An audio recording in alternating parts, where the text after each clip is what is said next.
Praise the Lord. आज आम गोटे विषय को ध्यान करवा आम देखा माथ्यू 21 अध्याय तार 22 पद एठारे लेखा अच्छी पुणी विश्वास करी प्रार्थना रे जहा किछि मागिबो सेही सब पाइब। तो प्रियर लोक माने अनेक समय आमे प्रार्थना करिथाओ किंतु पाइ नथाओ, कारण आमे माने अधिक सांसारिक विषय को ही प्रभु निकट रे प्रार्थना करी मागी थाओ। प्रियर लोक माने आज प्रभु आमानकु सांसारिक विषय प्रार्थना रे मागिबा कथा एठारे कहू नाहंती।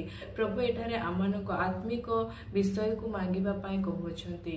कारण आमे माने जदि देखिबा लूक तार 11:9-13 पद पर्यंत जदि पढ़िबा सेठारे उत्तम भावरे लेखा अछि, तुम्हे माने प्रभुंक ठारे पवित्र आत्मा को माग। तो प्रियर लोक माने आज प्रभु आमानकु पवित्र आत्मा को मागिबा पाई कहउछंती, किंतु आमे माने केवल सांसारिक विषय ही प्रार्थना रे मागी थाओ। जेपरि कि प्रभु गोटे घर दरकार, उत्तम चाकरी दरकार, आउ गाड़ी गोटे दरकार, विभिन्न लंबा लिस्ट ने आमे प्रभुंक पाखकु जाई थाओ, जद्वारा कि आमने अनेक समय पाई पारि न थाओ। प्रियर लोक माने प्रभु आज आमनकु कहउछंती सांसारिक विषय को मागिबा छाड़ी कि तुम्हे माने आत्मिक विषय को मागो, जहा कि पवित्र आत्मा।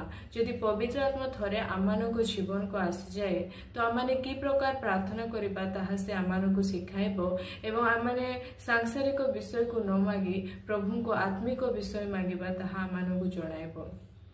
प्रियर लोक माने मु कहिबा पाई चाहे आज आमने 70 किंबा 80 वर्ष बंचिबा पाई जदि आमने केवल सांसारिक विषय ही मागुथिबा तेबे आमे केबे आत्मिक विषय प्रभुंक ठारे प्रार्थना रे मागिबा।